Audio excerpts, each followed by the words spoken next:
Welcome back. Thank you so much for tuning in to the second episode of the Elev8 podcast. I am Tyler Johnson, and I am so excited to have with us this episode, number 2, Mr. Ben Newman. You can find him on Twitter, Instagram, under the handle Continued Fight. If you want to learn more about his books, his speaking, his coaching, his amazing journey, and also his great show you can find on YouTube, The Burn, go to his website, bennewman.net. So excited to have Mr. Ben Newman with us. Let's go.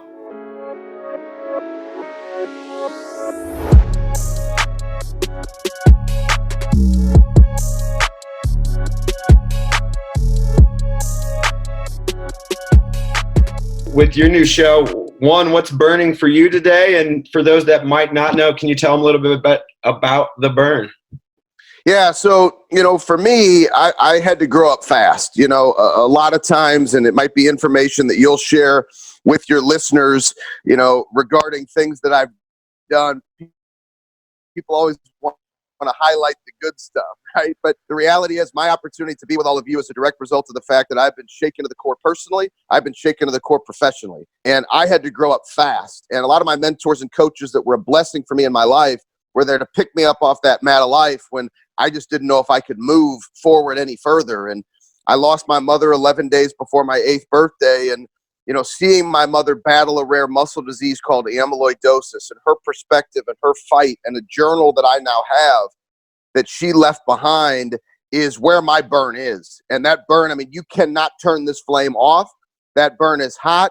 That burn is where everything comes from for me. It's my motivation. And every single day, I want to help individuals continue to write their stories, just like my mother, because of how she lived battling a disease, gave me the understanding of what a burn is. Because to me, a burn is what lights that purpose and that why on fire.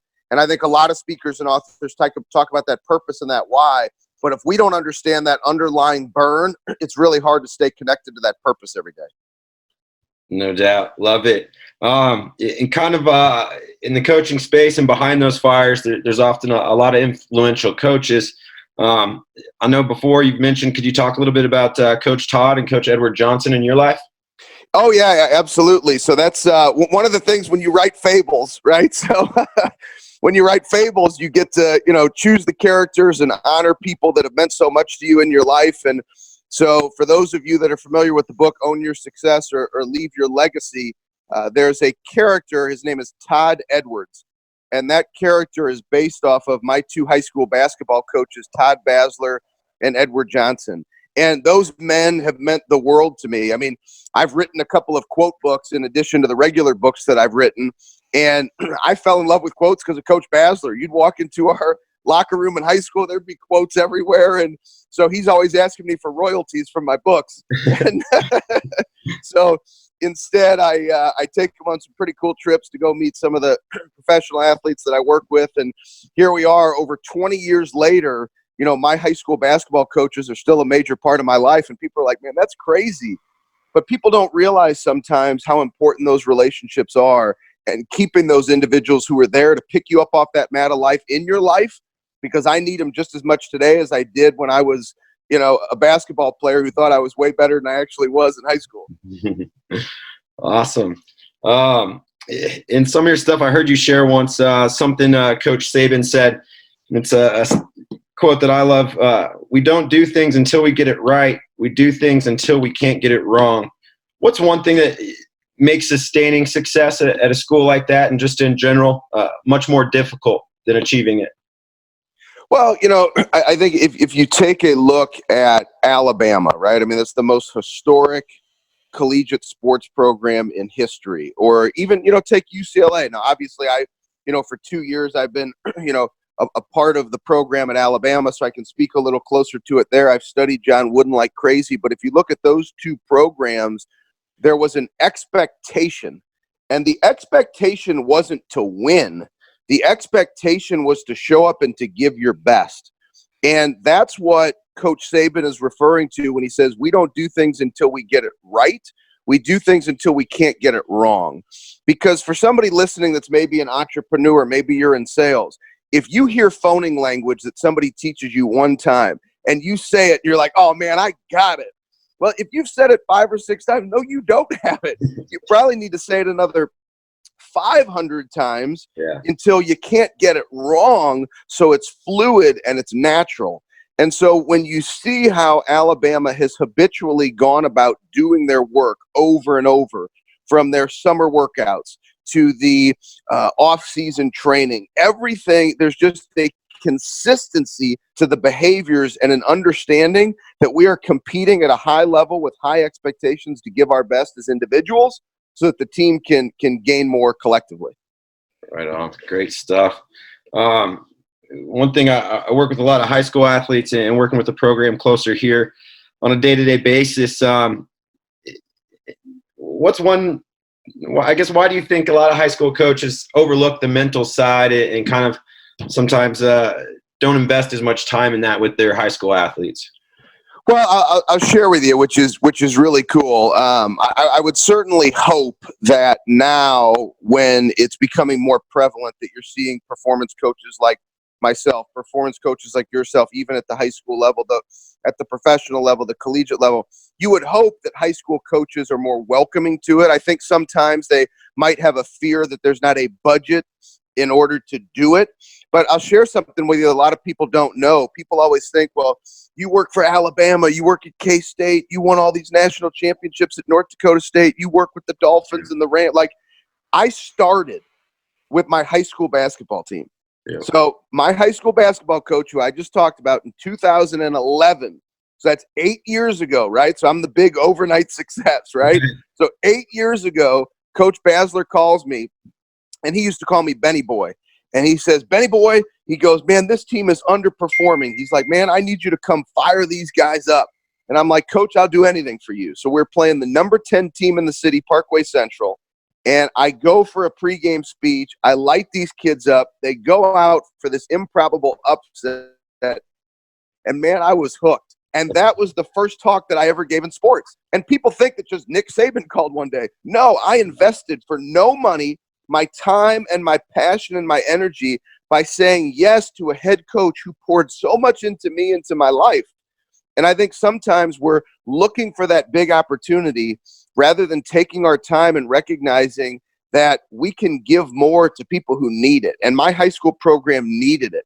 So if there's any performance coaches who are even at the collegiate level now or wanting to get into sports, man, go back to your high school and go back and give to these kids. It's not always about money. It's about serving. It's about giving. And you're getting reps in. You're understanding the messaging that works. How do I relate to an athlete? Yeah. What's the difference going to be from a mental side? And it makes a big difference in their lives. And it's incredible, as you know, to work with high school athletes because you can have a tremendous influence on their futures. No, I remember hearing you talk about that a little bit. And when I got started, I just offered my services. And now where I'm at and what I'm doing, I've caught some critique from people. And it's like, hey, I used to email you and offer to come help your team for free. So, I don't know what to say. But, no, I think definitely in that servant attitude and reaching people, man, it gets you the reps to really be able to serve better later. Absolutely. Great stuff. And actually, let me mention something there, to get the reps to serve later. I want to be clear, like, I have 2 coaches to this day. I used to have 1. I've had a paid coach since I was 25 years old. This year, now I've got 2 coaches. I'm already on my 21st book of the year, and it's October. So, like, I'm still trying to find, like, what is the difference? What is the edge? I feel like no matter where I've been or what I do, I'm still scratching the surface of finding the very best ways to connect to individuals in business and sports. We always have to continue to get better. Otherwise, how can we serve as a coach? No doubt. No doubt. You touched on it a little bit where I think you would go with this one, but I love hearing you talk about your why. Can you talk a little bit more about your mother and your why? Yeah, I mean, for me, so many of my mentors, they've always called me an old soul. And, a lot of that is because I had to grow up fast. I mean, I watched my mom, her last year living. My parents were divorced when I was 6 months old, so I never knew my parents together. So my mother's last year living, we had 24-hour nursing care in our house. So if you can picture, in the back of the house my mom had this little TV room, and then she had her bedroom. And I remember when 24-hour nursing came into the house, I was a 7-year-old boy and replaced my mother's TV room with the makings of a hospital. Yet every single night without fail, my mother would come to that dinner table with an IV stand, and she'd put one foot in front of the other to get there, sometimes with one nurse or two nurses, to ask my brother how our day was at school.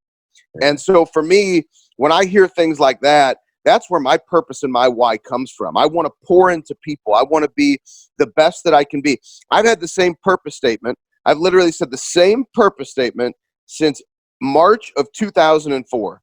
And that's to empower and inspire individuals to uncover their passions and desires to seek a greater vision for themselves. And literally every day I've said that to myself for over, 15 years now, right? So over 15 years, and I'm not saying everybody has to have the same purpose statement, but I'm clear on that why and that purpose. And because of what I've seen with these two eyes before I turned 8 years old, my mother passed 11 days before my 8th birthday. You got to come with some serious heat if you think you're going to break my ass.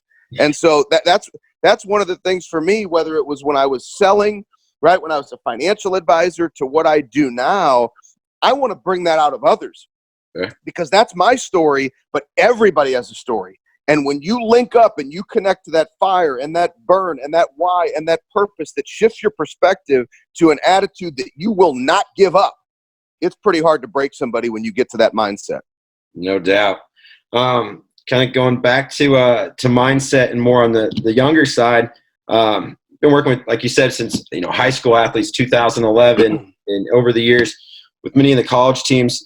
Is there a challenge you see more prevalent in coaching college athletes that you didn't see 5 years ago?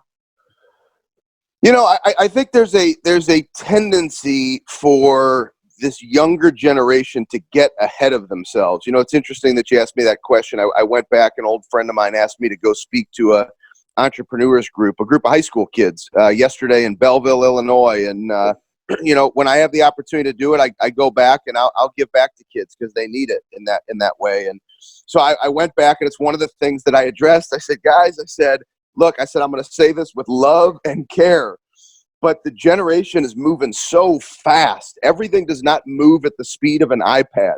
You got to slow down. You got to stay obsessed with the details. You got to find your edge in the details and recognize that just because you have two great plays, you got to recognize there's 40 more yards to go. We got to move the chains one play at a time. You didn't score a touchdown because you had two great plays. Yeah. And a lot of times, one great play, they go to this mindset like an iPad. Oh, we scored a touchdown. No, you didn't. And so it's getting this generation to understand we've got to slow down. And when we slow down, that makes a big difference. And learning to live in the details and understanding you can find your strength in the details, huge advantage for athletes at any level. I love that, finding your strength in the details. It's always, I think it's a great few words there. So myself, I played at Northern Iowa before the Bison came into our conference and created a ruckus. And they're playing on Saturday, so you better be careful what you say to me. Now, I may not be working with the team anymore because Coach Kleiman took me, but I'm still firing up the head coach for game days and four of their main players. So you're gonna be walking into a herd of Bison on Saturday. We're always wherever our Panthers go, and even when they're on the Bison sideline, we're proud of them. Well, I don't know if you knew this, but so Coach Kleiman, who I had the blessing of working with for 4 years at North Dakota State, and he's the new head coach at Kansas State, and just the amazing relationship that we have. I was blessed that he brought me with him to Kansas State, but he played for Northern Iowa. So he played with Kurt Warner in college at Northern Iowa. Yeah, I know. I know about. He actually came before NDSU. A year after I was done, he came back to UNI before he went and coached. Correct. Yeah. Yep. Well, I just missed him, but teammates behind just love the guy. So yeah, he is an incredible man. No doubt. So kind of on that FCS topic and spending some time in that realm of football, what's one misconception you see about FCS football, perhaps? Man, people underestimate the power of belief of the young men that strap it up every single Saturday in the FCS division. I mean, these are guys who are dominant, physical, nasty football players who they get inside the details, and they're making some big paychecks on Sundays in the NFL. I mean, you think about David Johnson, right? David Johnson, I mean, you know that name well. I mean, you know, David Johnson, look at what he's done in his career, FCS player. You know, for me, I've had the opportunity to work with Carson Wentz since he was a senior in college. I'd say that guy's a pretty decent NFL quarterback. Yeah. And so what's happened now with the NDSUs and other programs is that these kids at the FCS level, they've got this crazy amount of belief in themselves that they belong. And you take an underdog who starts to believe in themselves, whether it's in business and in sports, and they feel like they belong, and you got people doubting them, you watch them rise up. And I think that's why you see so many names. Watch Monday Night Football. Listen to when they do the roll call. Listen to when they do the defense. People be like, what school do they go to? And you'll see, starting on both sides of the ball on on every NFL team are FCS players. And it's because these kids know football, these kids are hungry, and these kids are passionate about the game. No doubt. I love it. So you talked a little bit about belief in there, and we talked about some of the challenges with college athletes. What's one skill mentally that you think every high school athlete should be working on, and maybe one little tool to help them do so? Yeah, I think it's without question, it's the mental toughness side. You know, one of the first rules of sports psychology is for an athlete to perform at their highest level, they cannot solely rely on their natural talents and abilities. They have to understand the mental toughness side of what it takes to achieve peak performance. So if you are overlooking or spending zero time on the mental toughness side, it's a huge area of opportunity. And I would share with you, if there are athletes listening, do not underestimate the power of the belief that you have in yourselves and in mental toughness. And one of my things that I love teaching, it's what's called I am statements. I am statements. And so an I am statement, it's a statement of affirmation. It's a statement of belief that you have in yourself before you've achieved something. And one of my favorite stories of I am statements is a dear friend of mine. His name is Aeneas Williams. And Aeneas is a pro football Hall of Famer. And I was with him when he got enshrined in Canton, Ohio, one of the most wild experiences of my life. I'm sitting there 15 rows from the stage. I'm surrounded by the greatest show on turf, all his teammates from that St. Louis Rams, those Super Bowl teams. And, you know, I'm watching Aeneas give this speech, and I'm watching the final I am statements of his life come true. And when he was and this is great with the whole FCS question, he walked onto the football team at Southern University as a junior. Wow. Okay, so that's not a powerhouse football school. He walks on at Southern. Heading into his senior year, he took out a notebook and he wrote down a bunch of goals. I've held the notebook in my hand, red pen, and there were pages upon pages of goals. I'm going to share 3 of them. First goal, I will play in such a way that my coaches get promoted to better jobs. So number one, think how selfless that is, wow. Right? Yeah. How many guys would say, I'm going to go play? And here's what's amazing. 5 of his direct coaches in the NFL alone got promoted to better jobs. Most notably, Lovie Smith was his defensive coordinator in St. Louis, went on to become the head coach of the Chicago Bears and took them to a Super Bowl. His second goal that he wrote down that really stood out to me, I will lead my team to the Super Bowl. Now think about that. He wrote this down. He had just walked on, hadn't even played his senior year at Southern University, and he's talking about playing in the Super Bowl? I mean, it's crazy. And then the last goal, he said, I will be recognized as one of the greatest cornerbacks to ever play the game. And in all capital letters with that red pen, he wrote Hall of Fame. And so really, what was he doing? Everything he wrote down, he hadn't accomplished any of it. You know, so he was really saying, I am playing in such a way that my coaches will get promoted to better jobs. I am leading my team to the Super Bowl. I am a Hall of Famer. And when I sat there on that stage, 15 rows deep, watching my brother give this amazing speech to go into the Hall of Fame, and I'd look it up, everybody. It's one of the best speeches ever because it wasn't about statistics. It was about being the best you can be in your life. And Aeneas completed those I am statements. I watched him get enshrined into the Pro Football Hall of Fame. It's amazing. So I share that to say to you, give yourself permission to get after it. Don't wait for somebody else to give you permission. Believe in yourself like you've never believed in yourself before. Have those I am statements. Believe that great things can happen to you. If a guy can sit in a dorm room 1 year after walking on at Southern University and go become a Hall of Famer, I promise you that your dreams can come true as well. And when you have those belief statements, that's part of mental toughness, because when you say those things to yourself, you follow it up with massive action if you want it bad enough. And if you've got a burn inside of you and you stoke that belief every single day with those I am statements and you go attack the process, it's incredible what you can achieve in your life.